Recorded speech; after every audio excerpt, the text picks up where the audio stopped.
पहले जहाँ पे 10 बंदे आते थे वहाँ पे अब 50 से 60 बंदे आ रहे हैं। वो पहले वाली बात नहीं थी जहाँ पे 10 बंदे पहले अप्लाई करते तो जॉब मिल जाती थी। यार कनाडा आके तो हो जाएगा, अपना अपने बंदे हैं नोन में, हमको वो काम दिला देंगे क्योंकि कनाडा में काम नहीं है। Hello everyone, my name is Jasminder Singh and आज की वीडियो स्पेशली उन लोगों के लिए है जो सितंबर 2023 में कनाडा में एज एन इंटरनेशनल स्टूडेंट आ रहे हैं and they have 1 month period. They are really excited, shopping कर रहे हैं, टिकट्स ऑलरेडी बुक हो चुकी हैं एंड दे आर एक्साइटेड कि ऐसी क्या चीज़ें हम कर सकते हैं 1 मंथ के पीरियड के अंदर जो हमें काफ़ी ज़्यादा कॉम्पिटिटिव एडवांटेज देगी कनाडा में आके as compare to those people who will not be learning anything. And if you are that person, you are at the right video because I will be telling you the 3 things which are going to be really helpful and you can learn in this 1 month period and even can implement in this 1 month period ताकि वो चीज़ें आपको काफ़ी ज़्यादा help करे जब आप Canada में लैंड करो। सो stick around till the end because the last point is really helpful and you can implement it right away. So stick around, I will be explaining 3 things and let's start with the very first thing that we can learn in this 1 month period is to learn a skill. Now this skill can either be based on the type of course जो आपने लिया होगा या आपका line of interest. Now let's talk about the type of course you might have took.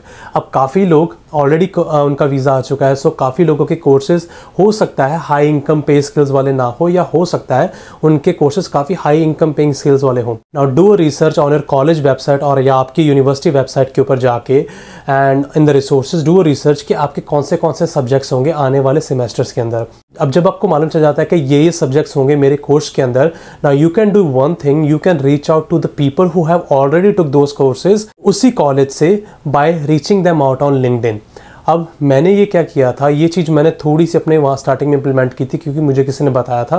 What I did was मैंने अपने college की website पे जाके देखा कि मेरे सेकंड सेमेस्टर में कौन से कोर्स सब्जेक्ट्स होंगे and I started reaching out to the people on LinkedIn वो बिजनेस कोर्स के अंदर एंड मैंने उनसे जाके पूछना शुरू कर दिया था कि hey my friend, I see that you have already study this course from this college and it would be really appreciated if you will be telling me what all things I can learn before starting this course or what all things I should be prepared with before even starting this course. जब आप ऐसी चीज़ें उनसे पूछोगे काफ़ी लोग helpful होते हैं and they are going to tell you what all things you can even learn and this is something which is going to be really beneficial अगर आपके पास हाई इनकम स्किल्स वाले कोर्सेज है लाइक कंप्यूटर साइंस कोर्सेज या कोई भी accounts वाले courses जिसमें आपको स्किल्स वगैरह सीखने को मिलेगी। वहाँ पे अगर आप उनके बेसिक्स भी सीख लोगे इंडिया से, you don't have to be master in this 1 मंथ, थोड़ा सा भी अगर आप सीख लोगे you will be far in advantage than those people जो बस नाम के लिए आ रहे हैं कनाडा कि हाँ भी कनाडा जाना है, पैसे कमाने हैं, अब ये नहीं पता क्या करना है क्या नहीं करना। 1 मंथ का पीरियड है बेसिक सीखने के लिए, थोड़ा भी सीखने के लिए, it's really helpful. Now this was the first concept of the first point. अब जो सेकंड कॉन्सेप्ट आया था, काफ़ी लोग बोलते हैं यार ठीक है मैंने कोर्स लिया बट मैंने काम चलाने के लिए कोर्स लिया है कनाडा में आने के लिए, but yes I know it's really getting hard in Canada, I want to learn something जो मेरे लिए काफ़ी अच्छी हो। अब काफ़ी लोगों का इंटरेस्ट होता है एडिटिंग वगैरह में, photo editing, video editing, photography में। Make sure you learn that skill, at least learn basics of Adobe Photoshop, है ना, इन सभी चीज़ों के थोड़ा बेसिक सीख लो, वीडियोग्राफी के बेसिक सीख लो because there are many entrepreneurs, बहुत सारे लोकल बिजनेस जो होते हैं सिटीज़ के अंदर, छोटी छोटी सिटीज़ के अंदर भी, उनको आजकल कंटेंट क्रिएशन, उनको वीडियो एडिटिंग, इन चीज़ों की बहुत ज़्यादा ज़रूरत पड़ती है। And if you will be learning two skills I can bet you on this because मेरा खुद का एक डिजिटल मार्केटिंग का बैकग्राउंड है, मैंने खुद ऑनलाइन पैसा कमाया हुआ है by doing consulting and coaching business. I know this thing works out and if you have learned those kind of skills it's going to help you really much. Now इसके अलावा काफ़ी ज़्यादा जो स्किल्स आ जाती हैं वो आपकी आ जाती हैं to learn any kind of basics of, अगर आपका इंटरेस्ट है, any kind of hand skills which is like baking, right, any kind of skills like carpentry या ऐसी कोई प्लम्बिंग वगैरह की जहाँ पे आपको थोड़ा बेसिक सीखने की ज़रूरत है बिकॉज जैसे यहाँ पे डिमांड होती जा रही है, क्योंकि अब कनाडा में प्रॉब्लम ये है पहले जहाँ पे 10 बंदे आते थे वहाँ पे अब 50 से 60 बंदे आ रहे हैं। पहले जहाँ पे एक जॉब पे 10 बंदे अप्लाई करते थे वहाँ पे 100 बंदा अप्लाई कर रहा है। So you will be in a situation जहाँ पे आपको उन लोगों के साथ कॉम्पीट करना है जो बेमतलब के ऐसे रेज्यूमे ड्रॉप कर रहे हैं, बेमतलब के अप्लाई कर रहे हैं just for the sake of applying it, कि हाँ भी दिखाने के लिए कि मैंने अप्लाई किया, मेरी माड़ी किस्मत, मेरा काम नहीं बना। अब वो पहले वाली बात नहीं थी जहाँ पे 10 बंदे पहले अप्लाई करते तो जॉब मिल जाती थी। अब अगर 100 बंदा अप्लाई कर रहा है तो जो कंपनीज होती हैं, जो लोकल बिजनेसेस होते हैं, वो ऐसे लोग देखने के ट्राई करते हैं कि इस बंदे के पास ऑलरेडी इस चीज़ के अंदर कोई छोटी मोटी या थोड़ी बहुत भी स्किल्स हैं या नहीं, हमें इसको बिल्कुल बेसिक से सिखाने की ज़रूरत है या इसको एटलीस्ट थोड़ा बहुत मालूम है तो हमें बस थोड़ी सी ट्रेनिंग देने की ज़रूरत है। बिकॉज अगर आपको कुछ भी नहीं मालूम होगा, if you haven't learn a single thing about that skill, you will be really behind amongst those people जो ऑलरेडी इन स्किल्स के बेसिक सीख के आ चुके हैं. सो 1 month period, 30 days period, far more than enough for you to learn at least basic of any kind of skill जो आपके interest के ऊपर हो. So make sure to do this thing before even coming to Canada in this 1 month period, and it's going to be really helpful for you. Now let's move on to our second point, which is learn to improve your confidence. अब ये चीज़ काफ़ी हम सोचते हैं कि यार confidence, मेरे 6.5 band आए हैं, 7 बैंड आए हैं, 7.5 बैंड आए हैं, अंग्रेजी अच्छी खासी बोल लेता हूँ, इतना भी क्या प्रॉब्लम है, आके मैं बोल लूँगा. Wrong. Most of the people, 70% of the people who have learned English much better, 7.5 band आए थे, मेरे खुद के 7.5 बैंड आए थे. स्टार्टिंग के मंथ में I was really shy, I haven't went out to drop any single resume.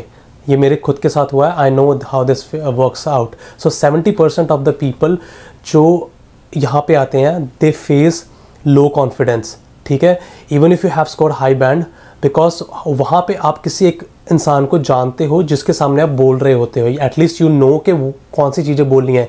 यहाँ पे आके इनफॉर्मल कम्युनिकेशन बहुत होती है, आप अलग अलग लोगों से मिलोगे, अलग अलग लोगों से बात करोगे, because you will be new and you want to expand your network. अगर आप ऐसे इंसान हो जो ये सोचते कि यू नो व्हाट, मैं कनाडा में आ गया हूँ, चला लेंगे यार, देख लेंगे जो होगा, जैसी चलेगी चलती रहेगी, आप रह जाओगे पीछे. ठीक है, but if you are a second kind of person जो यहाँ पे आया ये सोच के कि यार मैंने कुछ करना है यहाँ पे, I have to do something, you have to build your confidence back home itself. 1 महीने का पीरियड है, start building your confidence, because ये कंट्री ऐसी है, हम सोचते हैं कि हमारा जो इंडिया का जो वे ऑफ एजुकेशन है, जहाँ पे हमने वहाँ पे स्कूल्स किए होते हैं, ग्रेजुएशन भी अगर हमने की होगी, तो हम सोचते हैं कि यार वहाँ पे जो एक स्टूडेंट लाइफ है, it's going to be kind of similar. No, it's a big difference. अगर आप सोच रहे हो कि वैसे ही आपकी स्टूडेंट लाइफ होगी जहाँ पे बस आप पढ़ाई कर रहे हो, it's not going to be the same. You will be doing tons and tons of things in a single day along with student life.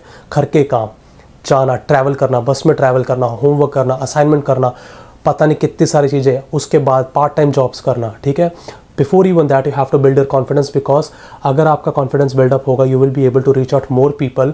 अब इसके लिए all you have to do is interact with more people. You don't have to interact with anyone. Try to interact with the more people. जैसे अब अभी आपने shopping कर रहे होगे, कुछ भी कर रहे होगे, start building conversation अननोन लोगों के साथ. अपने तरफ से ट्राई करो कि कैसे मैं कोई कॉन्वर्जेशन स्टार्ट कर सकता हूँ, बिकॉज यहाँ पे इस चीज़ का फ़ायदा ये होता है कि जैसे मैं आया था, मेरा यहाँ पे कोई भी नोन नहीं था. एक फ्रेंड था मेरा नोन जो मुझे एयरपोर्ट से लेके आया था, दैट्स इट. और जब मैं नई सिटी में गया था मेरा कोई भी नोन में नहीं था. How I build my confidence, how I was able to land part time job within a couple months was I started interacting with more and more people. मैं उनके साथ जाके बात करता, उनसे कॉन्वर्जेशन स्टार्ट करता, कोई इनफॉर्मल वे से कॉन्वर्जेशन स्टार्ट करता, जहाँ से एक बॉन्ड थोड़ा शुरू होता. एटलीस्ट मैं बाद में रेफरल मांगने के लिए लायक हो जाता. So start building your confidence. 1 महीने के अंदर बेसिक्स अपना कॉन्फिडेंस कर सकते हो. यहाँ पे आके बाद में आपने बस इंप्लीमेंट करनी है वो चीज़ें. वो चीज़ मेरे लिए हेल्पफुल रही थी and I can bet you on this thing. अगर ये 1 महीने के अंदर आपने अपने बेसिक्स ऑफ कॉन्फिडेंस इंप्रूव कर लिए, you will be far better than those people जो ये सोच रहे हैं कि यार कनाडा आके तो हो जाएगा अपना, अपने बंदे हैं नोन में, हमको वो काम दिला देंगे. क्योंकि कनाडा में काम नहीं है. कनाडा में बस उन लोगों को काम मिल रहा है जो एफर्ट्स लगाने के लिए तैयार है, जिनके पास एटलीस्ट स्किल्स के बेसिक्स हैं, जो ऑलरेडी थोड़ी बहुत स्किल्स सीख के आए हैं. वो टाइम का जहाँ पे आपके पास स्किल्स नहीं थी तो चल जाएगा, स्किल्स के बेसिक्स हैं and you are ready to do uncomfortable things by staying comfortable in that zone. So uncomfortable चीज़ें करने के लिए शुरू हो जाओ अभी से ही, before even coming to Canada, and start having conversation with more people. Build your confidence. It's going to be helpful. I can bet you on this. अगर ये चीज़ आपने अभी implement कर दी, it's going to be even helpful later in your journey. क्योंकि काफ़ी लोगों को इसी चीज़ के साथ बहुत ज़्यादा जॉब अपॉर्चुनिटीज़ मिली है and I am a living example of that as well. Now the third and the very important thing that you have to learn and learn right away after this video is to start building your own resume. अभी से start building Canadian resume. Canadian style resume. अब हम काफ़ी लोग सोचते हैं यार Canadian style resume कैसा होता है. It's not different than any other kind of simple resume. 2-3 चीज़ें बस ध्यान में रखनी है. We have to be super niche down, we have to be super specific with the kind of role we are applying, and we have to build our authority in the resume. ये 3-4 चीज़ें हमने specifically mention करनी होती हैं. और ये 3-4 चीज़ें आपकी तभी काम करेंगी जब आपने फर्स्ट पॉइंट पर, जो मैंने आपको पहले पॉइंट पर बोला था कि learn a skill. At least you should learn any kind of specific skill. यहाँ पे आके हम काफ़ी सारी जॉब्स अप्लाई करने की सोचते हैं, लाइक इन रेस्टोरेंट और even in your field of interest या रिटेल स्टोर्स में, राइट. अगर आप वहाँ पे जाओगे, कैनेडियन रेज्यूमे में आपको थोड़ा स्पेसिफिक नीच डाउन होना पड़ेगा। Try to make sure to write down those things जो उस रोल के अकॉर्डिंग आपको काफ़ी ज़्यादा हेल्पफुल होंगी। If it is a role in the retail store, at least niche down yourself, write only those thing जो उस रोल के साथ हेल्प करेंगी। आपको अपना एक्सपीरियंस शो करना है इंडिया में कि मेरा ऐसा एक्सपीरियंस है इस रोल के अंदर and I am the best candidate to be in this company. See how I know this, because even I have hired people for my company जहाँ पे मैं पहले काम कर रहा था, and I have interviewed many people. वहाँ पे अगर लगा के चलो 50-60 बंदे रेज़्यूमे ड्रॉप करते थे, उनमें से 1 या 2 ही रेज़्यूमे होते थे जो थोड़े काफ़ी स्पेसिफिक और काफ़ी स्टैंड आउट करते थे। So I know how this works out, क्योंकि काफ़ी सारे लोग बस नाम के लिए रेज़्यूमे ड्रॉप करते हैं, नाम के लिए रेज़्यूमे बनाते हैं। उनको ये नहीं मालूम होता कि वो चीज़ ये कैसे सीख सकते हैं, how they can build a good resume. So you have 1 month period, learn how you can build a good resume by working on key things like how you can mention good points, good authority का अपनी कैसे build कर सकते हो resume के अंदर, and how you can stand out against those people who are also applying for the same role. YouTube पे काफ़ी सारी वीडियोज़ हैं, गूगल पे आप सर्च कर सकते हो कैसे कैनेडियन स्टाइल रेज़्यूमे लिख सकते हैं। So it's not hard, the only thing जो हार्ड है to implement. You have 1 month period, you will easily be able to implement all this 3 things. अगर आपने ये सारी चीज़ें इंप्लीमेंट की जो अभी तक मैंने बताई हैं, आई can bet you on this, you will B far ahead than most of the people who will be just coming to Canada for the sake of coming here. आप काफ़ी ज़्यादा कॉम्पिटिटिव एडवांटेज में होंगे। ये सारी चीज़ें इंप्लीमेंट कर लो इन this 1 month, even if you will not be learning 100% of them, even if you are learning 20% of these things, I can bet you on this thing कि आप अपनी जो यहाँ पे आके पार्ट टाइम जॉब्स हैं या आपका जो कॉन्फिडेंस होगा वो काफ़ी ज़्यादा बेटर होगा उन लोगों से जो कुछ भी प्रिपेयर करके नहीं आ रहे एंड बस दे आर एक्साइटेड कि हम कनाडा जा रहे हैं, हम कनाडा जा रहे हैं। So I hope you might have loved this video and you might have got some kind of value from my learnings and my experience. So make sure to share this video with a friend who is coming in this September intake, and I will be catching you up in the next video. Until then, see ya.